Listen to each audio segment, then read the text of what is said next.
سرے محفل کرم اتنا میری سرکار ہو جائے۔ بسم اللہ الرحمن الرحیم۔ پی ٹی وی ہوم کے تمام ذمہ داران کی یہ سعادت ہے کہ جناب رسول اللہ صلی اللہ علیہ وسلم کی ولادت کے مہینے میں آپ علیہ الصلاۃ والسلام کی سیرت کے مختلف پہلوؤں کے حوالے سے پروگرامز کا ایک سلسلہ شروع کیا ہوا ہے۔ اس بات میں کوئی شک نہیں کہ انسانی زندگی کے جتنے بھی شعبے ہیں، ہر شعبے کے حوالے سے آپ صلی اللہ علیہ وسلم کی رہنمائی قیامت تک لوگوں کے لیے کام آتی رہے گی۔ آج کل کی ترقی یافتہ قوموں نے بھی جو ترقی اختیار کی ہے، ان میں سے بے شمار ایسے اصول ہیں کہ جو رسول اللہ صلی اللہ علیہ وسلم نے اپنے زمانے میں لوگوں کو سکھائے تھے، اور جس زمانے میں لوگوں نے ان کو اپنایا، اللہ نے انہیں عروج بھی دیا اور ترقی بھی عطا کی۔ آج ہم جناب مصطفیٰ علیہ الصلاۃ والسلام کی وہ حیثیت جو ایک حکمران کی صورت میں ہمارے سامنے آتی ہے، ہم اس کے بارے میں کچھ جاننے کی کوشش کرتے ہیں۔ اور ہمارے جاننے کا بنیادی مقصد یہ ہے کہ جو بھی سیرت طیبہ کے روشن پہلو ہمیں نظر آئیں، انہیں ہم سیکھیں، اپنی زندگی کا، اپنے کردار کا حصہ بنائیں، اور آنے والی نسلوں تک اس پیغام کو پہنچاتے رہیں، کیونکہ یہ رسول اللہ صلی اللہ علیہ وسلم کا باقاعدہ ایک حکم تھا۔ جب حجۃ الوداع کے موقع پر آپ نے وہ جامع قسم کا خطاب پیش فرمایا، تو اس کا آخری جملہ یہ تھا کہ جو موجود ہیں وہ ان لوگوں تک یہ بات پہنچا دیں جو موجود نہیں ہیں۔ اس زمانے میں جو موجود لوگ تھے وہ اپنی نسلوں تک یہ بات پہنچاتے رہے، اور یہ نسل در نسل قیامت تک سلسلہ چلتا رہے گا۔ یہ بات درست ہے کہ رسول اللہ صلی اللہ علیہ وسلم کا اصل مقام اور مرتبہ تو رسالت کا ہے، جو اللہ تعالیٰ کی طرف سے براہ راست آپ کو عطا کیا گیا، اور یہ کوئی کسبی یا سیکھا ہوا عمل نہیں ہے کہ جس کی بنا پر کسی کو پیغمبر یا رسول یا نبی بنا دیا گیا ہو۔ وہ تو اللہ تعالیٰ کی طرف سے منتخب کیا جاتا ہے افراد کو، اور فیصلہ کیا جاتا ہے عرش بری پر کہ دنیا میں اب اس قوم کے لیے، اس زمانے کے لیے کس شخصیت کو اور کس ہستی کو نبی اور رسول بنایا جائے گا۔ لیکن رسول اللہ صلی اللہ علیہ وسلم کی ذات اور آپ کی شخصیت کے وہ تمام پہلو جو ہماری زندگی سے تعلق رکھتے ہیں، یقیناً وہ ہماری رہنمائی کا ذریعہ ہیں۔ آپ ریاست مدینہ بنانے والے، ریاست مدینہ کا نظام چلانے والے، ریاست مدینہ میں حکمرانی کے بنیادی اصول بتانے والے، اور نہ صرف بتانے والے بلکہ اس پر عمل کر کے لوگوں کو دکھایا کہ ایسا ہوتا ہے ایک اچھا حکمران، اور ایسی ہوتی ہے ایک اچھی ریاست۔ دیکھیے، ریاست کے حوالے سے اور اس میں حکمرانی کے حوالے سے سب سے پہلی تعلیم جو آپ صلی اللہ علیہ وسلم کی سیرت طیبہ سے ہمیں ملتی ہے، اور آپ کے فرمودات سے ہمیں سیکھنا چاہیے کہ حکمرانی یہ اعزاز نہیں ہے، حکمرانی ایک بہت بڑی ذمہ داری ہے،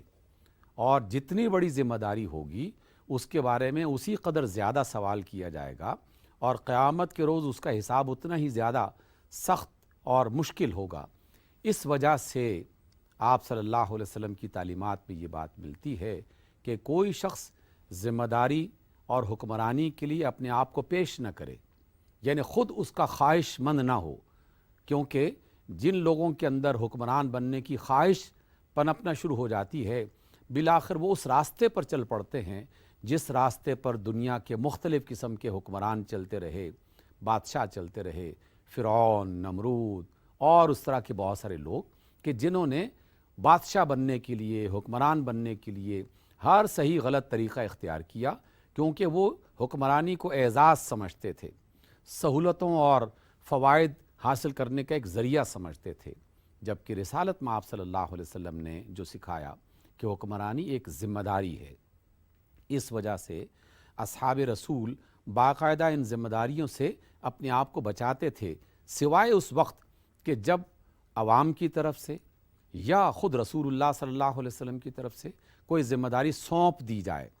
جب ذمہ داری سونپ دی جائے تو پھر پوری دیانت کے ساتھ اور پوری محنت کے ساتھ اس ذمہ داری کو نبھانے کا کام کیا جاتا تھا۔ اس لیے پہلی بات یہ سمجھنی چاہیے کہ حکمرانی اعزاز نہیں ہے، حکمرانی ذمہ داری ہے۔ دوسری بات، جب بھی کوئی شخص حکمران بنتا ہے یا ذمہ دار بنتا ہے، وہ کسی چھوٹے ادارے میں ہو یا پورے ملک کا ذمہ دار ہو، اسے سب سے پہلا کام کیا کرنا چاہیے؟ سب سے پہلا کام اسے یہ کرنا چاہیے کہ ایسے افراد کی تلاش کرے کہ جو افراد صلاحیت والے بھی ہوں، دیانتدار بھی ہوں اور مخلص بھی ہوں، اور اگر وہ ریاست مدینہ یا اس کے طرز پر بننے والی کوئی ریاست ہے جیسے مملکت پاکستان اللہ تعالیٰ کی طرف سے ایک تحفہ ہے، تو یہاں پھر اس کا مومن ہونا، مسلمان ہونا، یہ بھی اس میں ایک شرط کے طور پر رکھا گیا ہے، یعنی اس کا باصلاحیت ہونا، اس کا امین اور صادق اور دیانتدار ہونا اور اس کا مومن ہونا، یہ اس کے لیے اس کی تلاش کی جاتی ہے۔ مکہ کے زمانے میں وہ دور جو آپ صلی اللہ علیہ وسلم نے مکہ میں گزارا، اس میں ایسے افراد کی تربیت کی گئی، ان کی تعلیم کی گئی، ان کے ذہنوں کو تیار کیا گیا، ان کی صلاحیتوں کو تیار کیا گیا، اور ہر اعتبار سے ہر مشکل کا سامنا کرنے کے لیے جب ان کی ٹریننگ کا عمل مکمل ہوا تو تب اللہ تعالیٰ کی طرف سے باقاعدہ ہجرت کا حکم ہوا کہ ہاں اب آپ یثرب کی طرف روانہ ہو جائیں۔ وہ یثرب جو یثرب تھا، لیکن جب محمد صلی اللہ علیہ وسلم وہاں تشریف لاتے ہیں اور وہاں کی رونق کو اضافہ بڑھانے میں اپنا کردار ادا کرتے ہیں، تو اب وہ یثرب مدینۃ الرسول بن گیا، اور اسی کی نسبت سے ہم ریاست مدینہ کا لفظ استعمال کرتے ہیں، اور قیامت تک مسلمانوں کے لیے رہنمائی کا ایک بہت بڑا ذریعہ ریاست مدینہ ہی رہے گی۔ تو اس لیے حکمران کا سب سے پہلا کام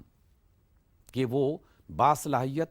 دیانتدار اور مخلص افراد جو ہیں ان کا انتخاب کرے اور ان کو تلاش کرے،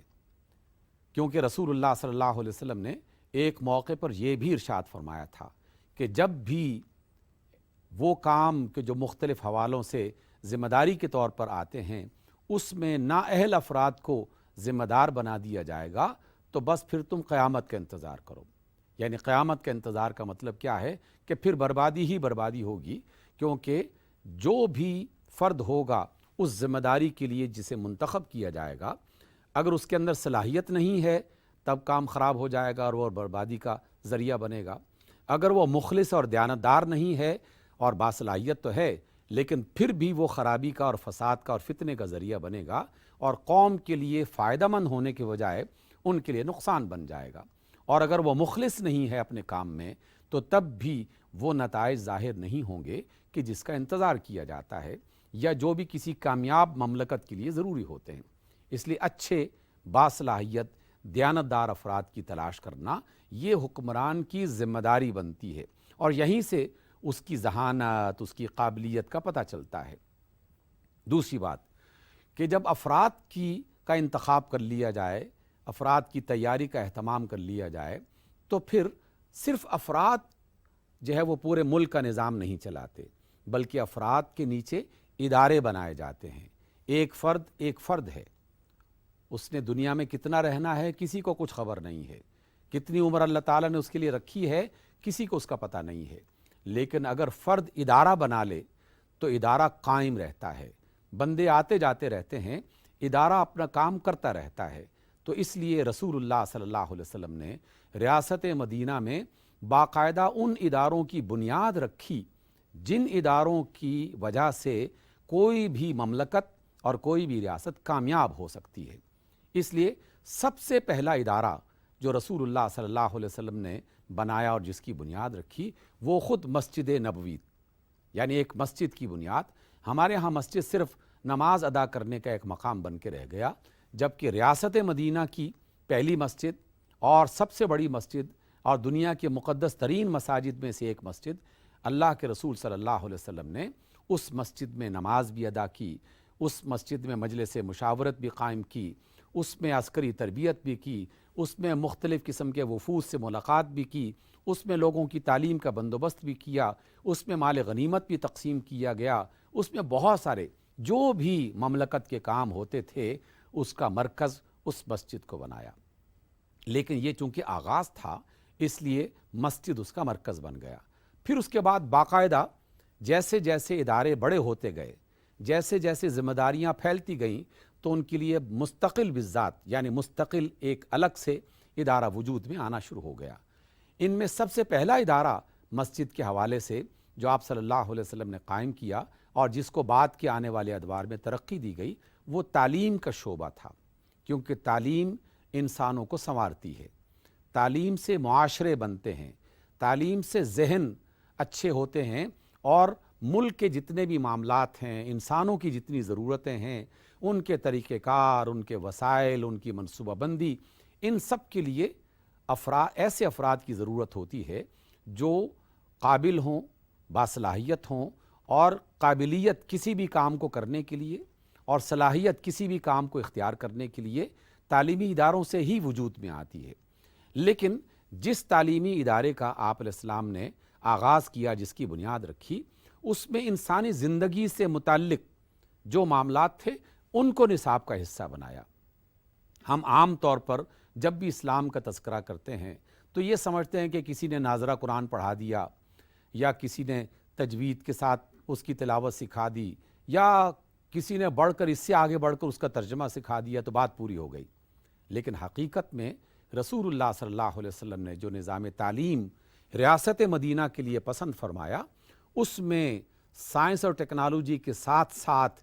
قرآن مجید اور اللہ تعالیٰ کی وحی، جس میں انسانوں کی، معاشروں کی اخلاقی تربیت کا اہتمام کیا جاتا ہے، ان کے کردار کو بہتر بنایا جاتا ہے، اور اس کے ساتھ ساتھ ان کی صلاحیتوں میں اضافہ کیا جاتا ہے، ایسے مضامین سے آغاز کیا، اور پھر وقت کی ضرورت کے مطابق ان مضامین میں اضافہ ہوتا رہا۔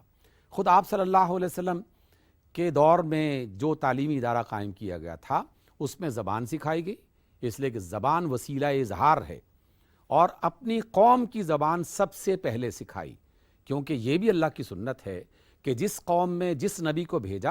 اس نبی نے اسی قوم کی زبان میں لوگوں کو سکھایا۔ اور یہ بھی ایک حقیقت ہے، دنیا صدیوں کے تجربے کے بعد اس نتیجے پر پہنچی ہے کہ کوئی بھی شخص اپنی قومی زبان سے زیادہ بہتر، اپنی مادری زبان سے زیادہ بہتر کسی اور زبان میں تمام حوالوں سے بات کو نہیں سمجھ پاتا، کیونکہ اللہ تعالیٰ نے انسانی ذہن کچھ اس طرح کا بنا رکھا ہے۔ یہ الگ بات ہے کہ اللہ تعالیٰ انسانی ذہن کو یہ بھی صلاحیت دیتا ہے کہ وہ ایک سے زیادہ زبانیں سیکھ سکتے ہیں، لیکن پوری قوم اور اس میں ہر طرح کا فرد یقیناً بہت ساری زبانیں نہیں سیکھ سکتا۔ اس لیے ملک کے معاملات کو چلانے کے لیے، ریاست کے معاملات کو چلانے کے لیے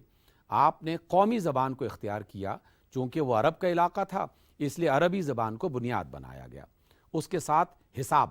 میتھمیٹکس، یہ آپ صلی اللہ علیہ وسلم کے نظام تعلیم میں باقاعدہ نصاب کا حصہ بنایا گیا، اس لیے کہ لین دین کرنا ہے، جمع تفریق ہوگی، اور بہت ساری چیزیں آپس میں جو بھی لین دین کی صورت میں اختیار کی جائیں گی تو اس میں میتھمیٹکس اور حساب ایک بنیادی کردار ادا کرتا ہے۔ حتیٰ کہ خود دین اسلام کی ان تعلیمات پر عمل کرنا جسے فرض کیا گیا ہے، جیسے وراثت کی تقسیم، جیسے اور بہت ساری چیزیں، اس میں حساب کام آتا ہے۔ اس کے ساتھ ساتھ تاریخ، جو اس زمانے میں نسب کا علم ہوا کرتا تھا، یہ خاندان کہاں سے چلا، اس کا جد امجد کون تھا، یہ کون سی زبان بولتا تھا، یہ کہاں سے ہجرت کر کے آیا، انساب کا علم باقاعدہ لوگوں کو سکھایا گیا۔ اس کے ساتھ ساتھ بہت ساری اور چیزیں وہ وقت کے مناسبت سے آگے بڑھتی رہیں۔ تو یہ پہلا ادارہ جسے تعلیم کا ادارہ کہا جاتا ہے، آپ علیہ السلام کے ابتدائی فرامین میں سے ایک فرمان یہ تھا، علموا اولادکم القراءۃ والکتابۃ فی مسجد حیکم، اے لوگو اپنے بچوں کو لکھنا پڑھنا سکھاؤ اپنے محلے کی مسجد میں۔ اور اس حوالے سے ایک بہت بڑا کام جو تاریخ انسان میں اس سے پہلے کبھی نہیں ہوا تھا، اور آپ صلی اللہ علیہ وسلم نے اس کی مثال قائم کی، غزوہ بدر ہوتا ہے، اس میں قیدی کر لیے جاتے ہیں جو مخالفین تھے ان میں سے، اور جب ان قیدیوں کو فدیہ دے کر آزاد کرنے کی بات چلی تو پتہ چلا کہ کچھ قیدی اتنے غریب ہیں کہ فدیہ ادا کرنے کے لیے ان کے پاس پیسہ بھی نہیں ہے۔ تو آپ علیہ السلام نے کیا ارشاد فرمایا؟ آپ نے فرمایا کہ یہ قیدی جو آزاد ہونا چاہتے ہیں، اگر وہ لکھنا پڑھنا جانتے ہیں تو ہمارے 10 بچوں کو، 10 بندوں کو لکھنا پڑھنا سکھا دیں، اس کے بدلے میں ہم انہیں آزادی دے دیں گے۔ گویا کہ تعلیم کے اس شعبے کو رسول اللہ صلی اللہ علیہ وسلم نے ہر اعتبار سے آگے بڑھایا۔ دوسرا، ریاست اس وقت تک قائم نہیں رہ سکتی اور اس میں کوئی بھی کام اور کوئی بھی بات بہتر نہیں رہ سکتی جب تک کہ وہاں پر امن و امان قائم نہ ہو۔ امن و امان قائم کرنے کے لیے آپ نے پولیس کا ادارہ نہیں بنایا۔ سب سے پہلی بنیادی باتیں جس کو اختیار کیا گیا وہ کیا تھا کہ اس ملک میں، اس ریاست میں جو رہنے والے افراد ہیں، اگر ان کے باہمی تعلقات اچھے ہوں گے تو وہ ایک دوسرے کے ہمدرد، ایک دوسرے کے ساتھ تعاون کرنے والے، ایک دوسرے کے ساتھی بنیں گے، اور اندرونی امن اسی بنیاد پر قائم کیا جا سکتا ہے۔ اس لیے آپ نے ریاست مدینہ میں مواخات کا عمل شروع کیا۔ مواخات کا مطلب کیا ہے کہ انصار کہ جو مدینہ کے رہائشی تھے، جنہوں نے مکہ سے ہجرت کرنے والوں کی مدد کی تھی، وہ انصار یعنی مدد کرنے والے وہ ٹھہرے، اور جو مہاجرین تھے، جو مکہ سے آئے تھے، وہ مہاجرین۔ اب یہ دو الگ الگ طبقات تھے، تو اللہ کے رسول نے دونوں کو بھائی بھائی بنا دیا۔ باقاعدہ ایک فرد انصار کی طرف سے آپ پکار لگاتے کہ فلاں بندہ، اور اسے بتاتے کہ تمہارا بھائی مہاجرین میں سے یہ ہے، تم اسے اپنا بھائی بنا لو، اور اس طرح تمام مہاجرین اور انصار کے درمیان میں ایک محبت کا رشتہ قائم کیا۔ ہم ملک پاکستان مثلاً اگر ہم اس کے بارے میں سوچیں تو ملک کے اندرونی امن و امان کو قائم کرنے کے لیے یہاں مختلف زبانیں بولنے والے، مختلف علاقوں کے رہنے والے، مختلف کلچرز کو اختیار کرنے والے جو لوگ ہیں، ان کے درمیان میں جب تک محبت، اعتماد، ایک دوسرے کے ساتھ تعاون، اس کیفیت کو نہ پیدا کیا جائے گا، امن و امان کبھی قائم نہیں ہو سکتا۔ تو اس لیے آپ صلی اللہ علیہ وسلم نے امن قائم کرنے کے لیے مواخات کا، یعنی انصار اور مہاجرین کو بھائی بنا کر لوگوں کے سامنے ایک مثال قائم کر دی، اور پھر مسلمانوں کو سمجھایا کہ مسلمان ایک دوسرے کے ساتھ یوں جڑے ہوئے ہیں کہ جیسے دیوار کی اینٹیں آپس میں جڑتی ہیں، اور آپ نے باقاعدہ اپنے دونوں ہاتھوں کو ایک دوسرے کے ساتھ یوں ضم کیا، یعنی ملایا، کہ جیسے یہ انگلیاں ایک دوسرے کے ساتھ جڑ گئی ہیں، اسی طرح دیوار کی اینٹیں جڑ جاتی ہیں۔ مسلمانوں کو بھی ایک ریاست میں رہتے ہوئے ایک دوسرے کے ساتھ یوں مل کر رہنا چاہیے۔ اگر ہم واضح انداز میں اس کو بنیاد بنا کر سیکھیں تو رسالت میں آپ صلی اللہ علیہ وسلم کی حکمرانی ہمیں یہ سکھا رہی ہے کہ ہم چاہے پنجابی ہوں، پختون ہوں، سندھی ہوں، بلوچ ہوں، پوٹھواری ہوں، کشمیری ہوں، مختلف زبانوں علاقوں کے بولنے والے اس ریاست کے شہری ہیں، تو پھر انہیں آپس میں مل کر کام کرنا چاہیے۔ مواخات کے بعد آپ علیہ السلام نے ایک دوسرا بڑا قدم اٹھایا، اور وہ تھا میثاق مدینہ۔ میثاق مدینہ اس سے بھی بڑا دائرہ تھا، جس میں آپ صلی اللہ علیہ وسلم نے یہ باقاعدہ پلاننگ کی اور انہیں ایک دوسرے کے قریب کیا۔ مدینہ منورہ میں مسلمان انصار اور مہاجرین کی شکل میں موجود تھے، لیکن ان کے علاوہ یہودی بھی موجود تھے، کچھ عیسائی بھی موجود تھے، اور کچھ اس کے علاوہ بت پرست جو مسلمان نہیں ہوئے تھے وہ بھی اسی علاقے میں موجود تھے۔ ان کے ساتھ باقاعدہ معاہدے کیے گئے، اور انہیں اس بات پر قائل کیا گیا کہ اب یہ ریاست مدینہ جو ہے باقاعدہ ایک ریاست ہے، یہ مختلف قبیلوں کا ایک گروہ نہیں ہے، یا مختلف جو ہے وہ گروہ الگ الگ مقامات پر رہنے والے نہیں ہیں، بلکہ یہ ایک باقاعدہ مملکت ہے۔ اس کے حکمران جناب محمد صلی اللہ علیہ وسلم ہیں۔ یہاں ایک باقاعدہ نظام ہے، اس نظام کے مطابق تمام افراد کو اس ریاست کے قوانین کو ماننا ہوگا اور اس کے مطابق اپنی زندگی بسر کرنی ہوگی۔ پھر مختلف جو جرائم پیشہ لوگ تھے یا جرم جو موجود تھے، ان کے لیے باقاعدہ قانون سازی کی گئی کہ اگر کسی شخص نے ریاست کے اس قانون کی مخالفت کی تو اس کو یہ والی سزا دی جائے گی، اور اس سزا کو نافذ کرنے کے لیے اور ریاست کے تمام افراد کو پرامن ماحول مہیا کرنے کے لیے آپ علیہ السلام نے سخت ترین قدم اٹھایا۔ لیکن یہی سخت ترین قدم در حقیقت سب کی جان، مال اور عزت کی حفاظت کرنے کا ذریعہ بنتا ہے۔ جب اسی ریاست میں ایک بڑے قبیلے کی عورت نے جب چوری کی تو کچھ لوگ اس کو سفارش کے ذریعے سے معاف کروانے کے لیے آگے بڑھے، رسول اللہ صلی اللہ علیہ وسلم کو جب اس بات کا اندازہ ہوا تو آپ انتہائی غصے میں آ کر آپ نے یہ کلمات ادا کیے اور کہا کہ لوگوں سن لو اچھی طرح کہ اگر محمد صلی اللہ علیہ وسلم کی بیٹی بھی چوری کرے گی تو اس کے بھی ہاتھ کاٹ دیے جائیں گے۔ بتایا یہ جا رہا ہے کہ ریاست کا قانون یہ عام سی بات نہیں ہے کہ کوئی مانے یا نہ مانے، اور یہ بھی نہیں ہے کہ اس میں امراء کے لیے قانون کچھ اور ہے، غریبوں کے لیے قانون کچھ اور ہے، طاقتوروں کے لیے قانون کچھ اور ہے، کمزوروں کے لیے قانون کچھ اور ہے۔ نبی صلی اللہ علیہ وسلم نے اپنی محبوب ترین بیٹی کو مثال بنا کے لوگوں کے سامنے پیش کیا اور کہا کہ اگر وہ بھی کسی اس طرح کے جرم میں مبتلا ہوگی تو اس پر بھی قانون باقاعدہ نافذ کیا جائے گا۔ گویا کہ ریاست اس وقت تک قائم نہیں ہوتی جب تک کہ عدل کا نظام قائم نہ کیا جائے، کیونکہ عدل کا نظام جس میں قانون کا بنایا جانا، پھر عدالتوں کا وجود اور پھر اس کے بارے میں جو صحیح فیصلے ہیں، یہ وہ ایسا نقطہ بنتا ہے کہ جس میں ہر شعبے کو باقاعدہ دیکھا جا سکتا ہے، اور کسی بھی شعبے میں، کسی بھی خاندان میں، کسی بھی علاقے میں اگر کسی کے ساتھ کوئی زیادتی ہو رہی ہے تو بالآخر اسے عدالت سے انصاف اگر مل رہا ہوگا تو یقیناً جرم کرنے والے لوگ اور جرائم پیشہ افراد انہیں یہ اندازہ ہو جائے گا کہ ہم جرم کر کے بچ نہیں سکیں گے۔ اس اعتبار سے آپ صلی اللہ علیہ وسلم نے باقاعدہ اس عدالت کو قائم کیا اور اس جسے آپ قانون انصاف کہتے ہیں اس کو باقاعدہ بنایا، اس کو ادارے کی صورت میں لوگوں کے سامنے پیش کیا، اور اس کے ساتھ ساتھ آپ صلی اللہ علیہ وسلم نے معاشرت کو بہتر بنانے کے لیے وہ اصول بتائے کہ جس کا آغاز خاندان سے ہوتا ہے، خاندان کے بعد پاس پڑوس میں رہنے والے لوگوں کے ساتھ اچھا برتاؤ، اور اس کے ساتھ ساتھ دیگر قبیلے اور دیگر قومیں وہ بھی اس دائرے میں آ جاتی ہیں۔ گویا کہ ایک معاشرے میں رہنے والے افراد پہلی اکائی سے لے کر تمام اکائیوں تک جب تک وہ ایک دوسرے کے حقوق کا خیال نہ رکھیں اور ایک دوسرے کی ضرورتوں کو پورا کرنے میں تعاون نہ کریں، اس وقت تک کوئی اچھا معاشرہ وجود میں نہیں آ سکتا۔ یہ چند ایک باتیں حقیقت میں سیرت طیبہ کا مطالعہ کرتے ہوئے اور بے شمار